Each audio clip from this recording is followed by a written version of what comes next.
Secundaria tercer grado. Formación cívica y ética. Cultura de paz y conflictos mundiales.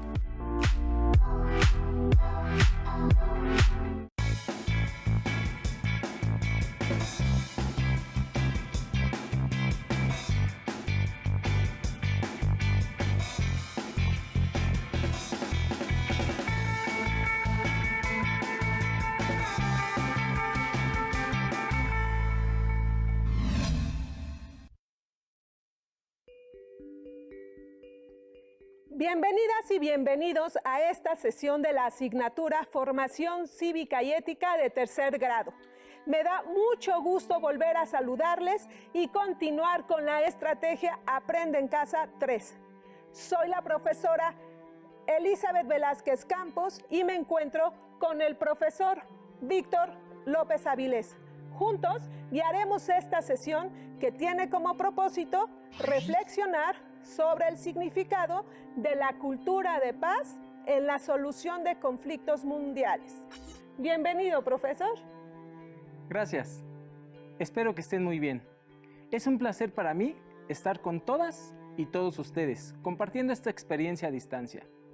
Recuerden que es muy importante para su salud que continúen quedándose en casa, que sigan al pie de la letra las indicaciones de la autoridad sanitaria, que coman saludablemente y realicen alguna actividad física por lo menos 30 minutos al día para mantener la salud física y mental durante este confinamiento. También es importante que participen en las actividades que les proponemos a lo largo de la sesión, ya que están planteadas para ser de utilidad en su aprendizaje. Les sugerimos que tengan a la mano su cuaderno, lápiz y bolígrafo y su libro de texto de formación cívica y ética. Alumnos y alumnas con discapacidad visual, preparen sus hojas Ledger, punzón y regleta.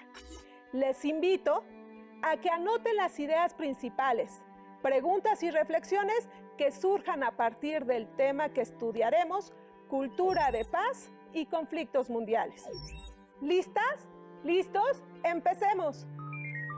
En esta ocasión, reflexionaremos sobre el significado de cultura de paz. Analizaremos algunos conflictos mundiales y su potencial para encontrar soluciones pacíficas. También aprenderemos qué es la paz positiva y la paz negativa. La paz es un valor con el cual todas y todos anhelamos vivir, tanto en lo personal como en lo social.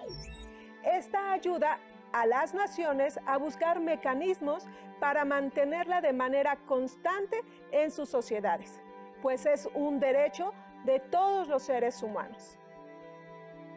La cultura de paz busca eliminar la violencia en todas sus formas y hacer que prevalezca la justicia, la igualdad, la tolerancia y la equidad.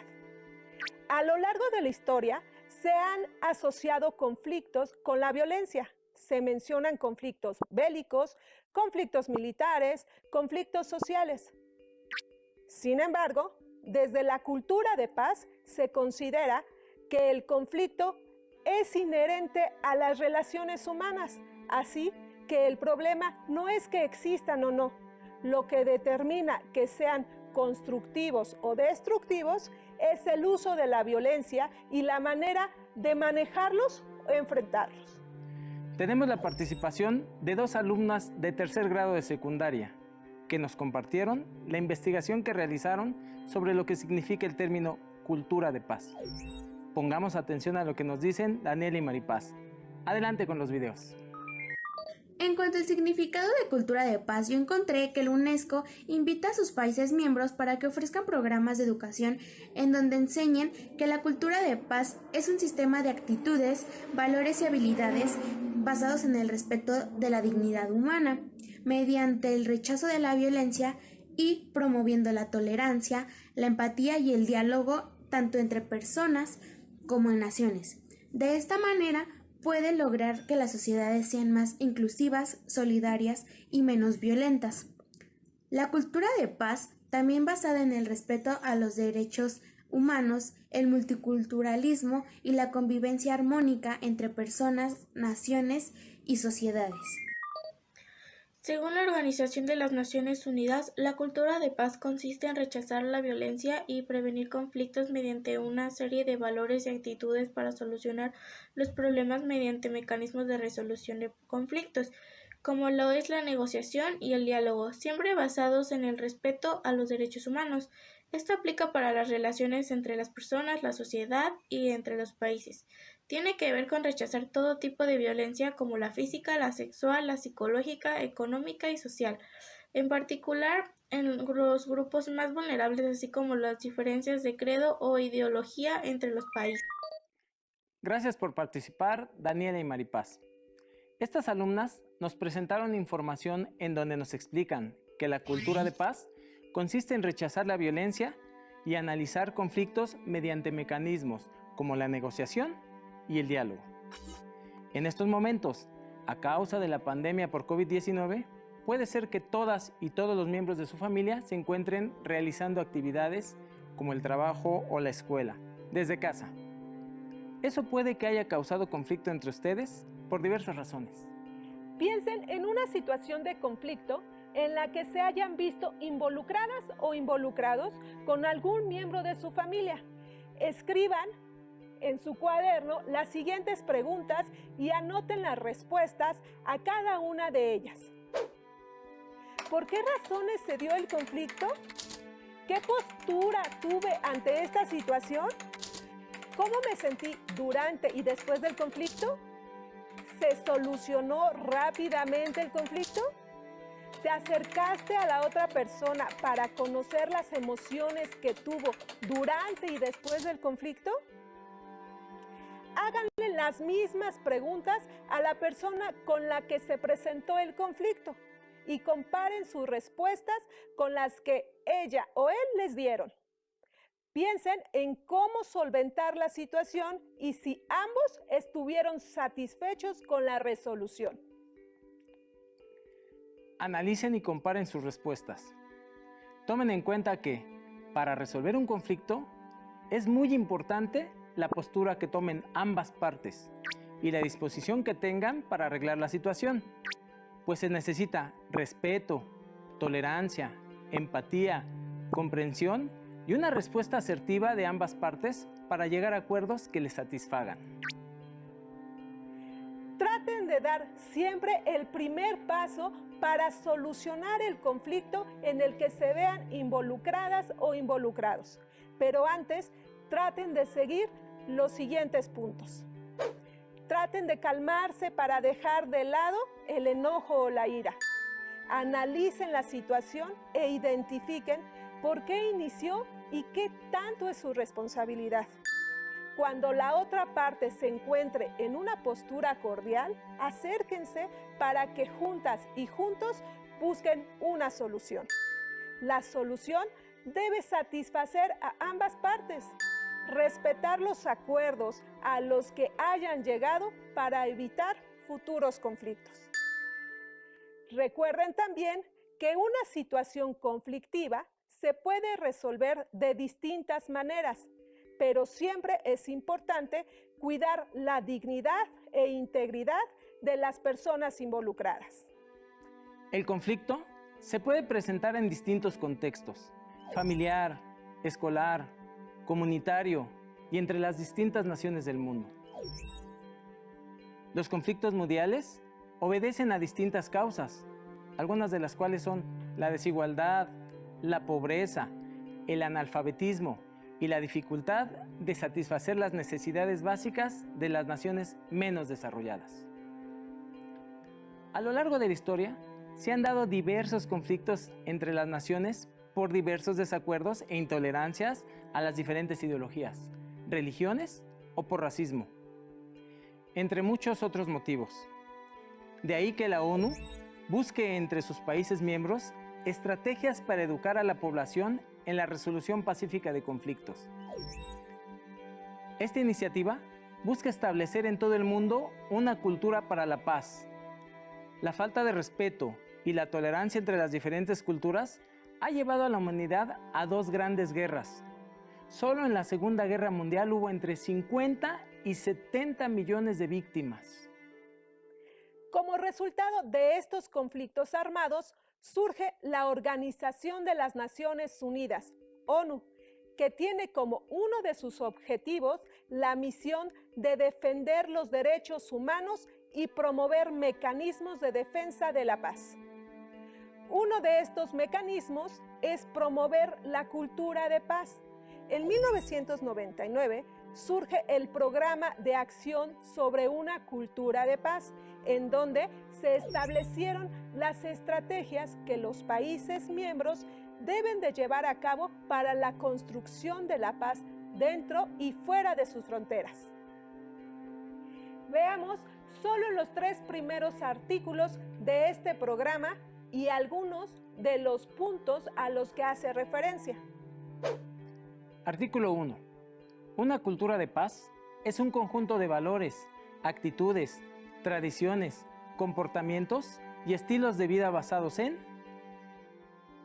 el respeto a la vida, el fin de la violencia y la promoción y práctica de la no violencia por medio de la educación y el diálogo y la cooperación.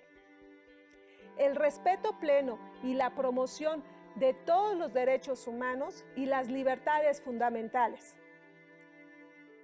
El compromiso con el arreglo pacífico de los conflictos. El respeto y el fomento de la igualdad de derechos y oportunidades de mujeres y hombres. Artículo 2. El progreso hacia el pleno desarrollo de una cultura de paz se logra por medio de valores, actitudes, comportamientos y estilos de vida propicios para el fomento de la paz entre las personas, los grupos y las naciones. Artículo 3. El pleno desarrollo de una cultura de paz está integralmente vinculado a la promoción del arreglo pacífico de los conflictos, la erradicación de la pobreza y el analfabetismo y la reducción de las desigualdades entre las naciones y dentro de ellas, la promoción del desarrollo económico y social sostenible, la eliminación de todas las formas de discriminación contra la mujer, la eliminación de todas las formas de racismo, discriminación racial, xenofobia e intolerancia conexas, la promoción de la comprensión, la tolerancia y la solidaridad entre todas las civilizaciones, los pueblos y las culturas, incluso hacia las minorías étnicas, religiosas y lingüísticas. Como mencionamos anteriormente, estos son solo 3 de los 9 artículos de la Declaración sobre la Cultura de Paz, pero ustedes pueden consultar el Programa de Acción sobre una Cultura de Paz en la siguiente liga, donde podrán darse cuenta de la propuesta de diversas estrategias para la educación en la cultura de paz en las naciones miembros de la ONU. En la actualidad, existen algunos conflictos bélicos, los cuales son originados por motivos étnicos, extremismos por ideologías religiosas, desigualdad e injusticia social, o por el control de los recursos naturales. Pero sin importar cuál sea la razón de los conflictos internos o guerras entre países, todos violan los derechos humanos y esto aumenta la desigualdad y la injusticia entre los habitantes de esas naciones, sobre todo de los grupos más vulnerables que se ven obligados a migrar de su país de origen. En su cuaderno o en una hoja en blanco realicen el siguiente cuadro y con base en la información que obtendrán del video que se presentará, escriban en cada una de las casillas la información que corresponda. ¿Listas? ¿Listos? ¿Ya realizaron el cuadro? Si no terminan ahora, pueden hacerlo más tarde. Veamos y escuchemos el video. El día de hoy, Tlali y yo platicamos sobre el conflicto territorial que sucede en Siria desde hace algunos años. Uno de los enfrentamientos bélicos más grandes y complejos de nuestra época. Se calcula que alrededor de la mitad de su población ha tenido que abandonar su hogar. ¿Por qué Siria vive en guerra? ¿Cuáles son los motivos que la originaron? Sus causas son múltiples. Veamos algunos factores.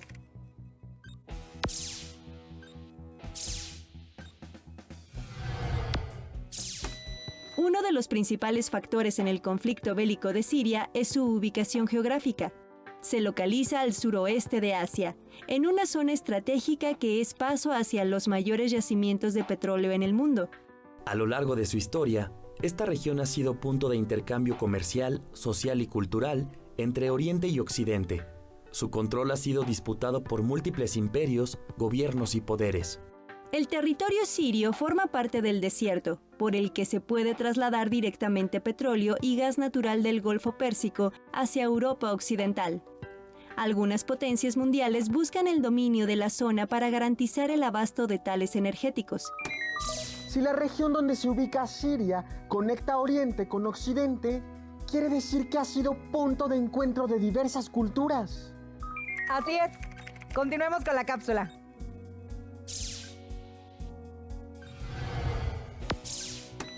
Otro factor es el relacionado con la cultura y la religión. En la milenaria historia de su territorio han existido numerosos pueblos, así como importantes religiones monoteístas, es decir, que creen en un solo Dios. La existencia de Siria como país data desde finales de la Primera Guerra Mundial, y sus fronteras fueron impuestas a conveniencia de Francia e Inglaterra, sin tomar en cuenta la diversidad de culturas que habitaban allí. Quienes conforman el gobierno profesan el chiismo, mientras que la mayoría de la población es suní. Ambas son ramas principales del Islam. Todo ello dificulta la formación de una identidad nacional común y contribuye a la inestabilidad. Imagino que tanto la imposición de una cultura sobre otras en un lugar de diversidad cultural como las diferencias entre el gobierno y la población ocasionan problemas en la política. Precisamente, Edmundo. Continuemos con este otro factor.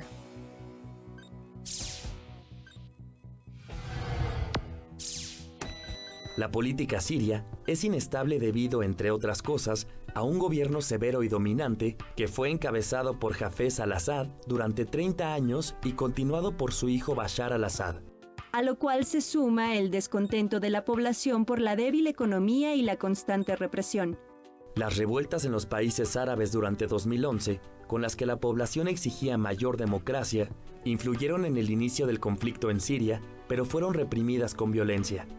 Actualmente son varios los actores que intervienen en el conflicto: el gobierno, el ejército y sus grupos armados, la Coalición Nacional Siria, el Frente Kurdo y los grupos terroristas.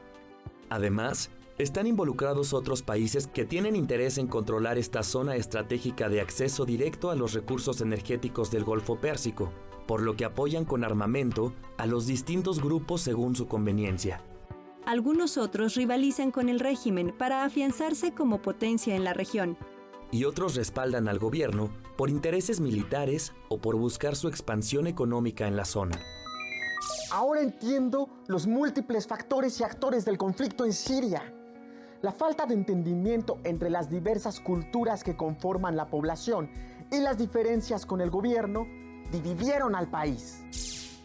Además, algunos países buscan beneficios económicos o militares en la región.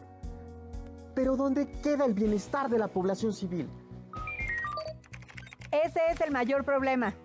La guerra perjudica a los habitantes de Siria, quienes necesitan un cambio.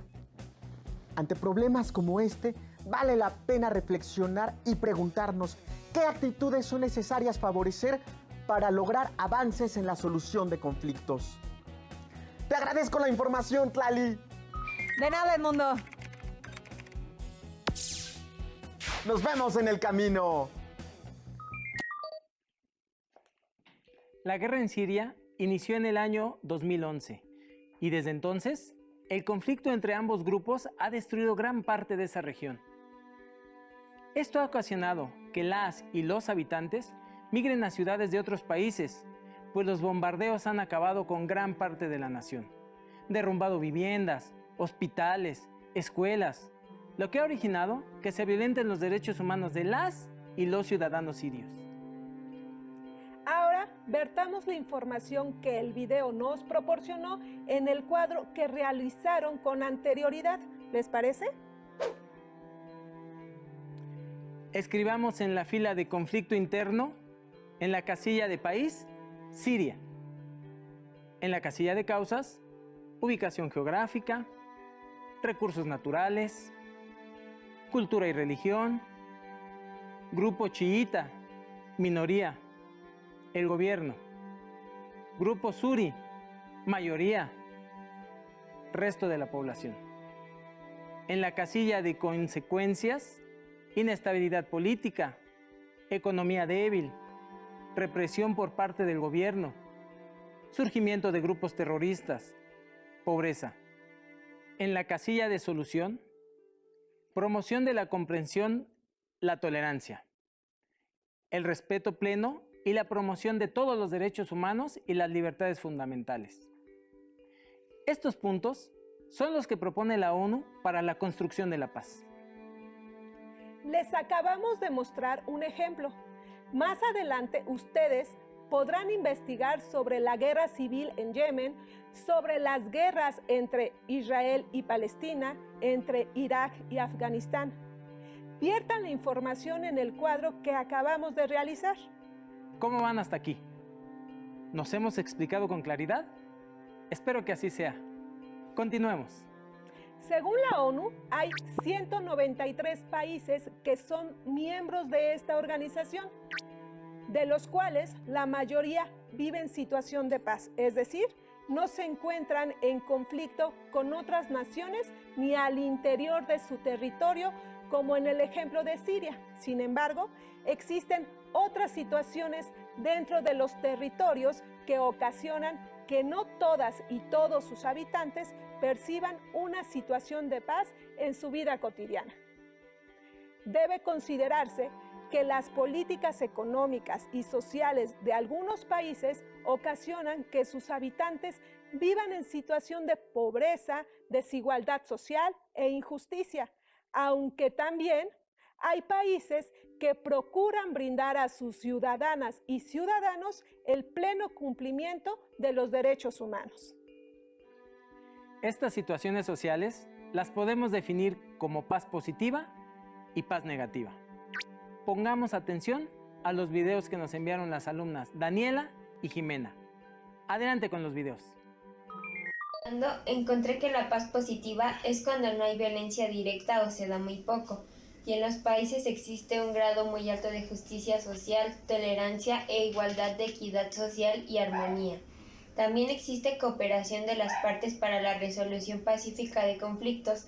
Para que se dé esto, debe haber instituciones que ayuden a promover actitudes y valores para construir sociedades pacíficas, en donde no se haya discriminación de ningún tipo, no haya violencia de género, en donde en realidad se dé equidad, igualdad y armonía entre los habitantes de las sociedades. En la investigación que realicé encontré que el término de paz negativa lo propuso por primera vez una mujer norteamericana llamada Jane Addams, quien era socióloga y ganó el Premio Nobel de la Paz en 1931, pero no fue hasta los años 60, en el siglo XX, que Johan Galtung plantea que la paz negativa es la ausencia de violencia directa en todas sus formas, es decir, que no hay guerras ni conflictos en las sociedades, pero sí hay injusticia, intolerancia y desigualdad en las mismas.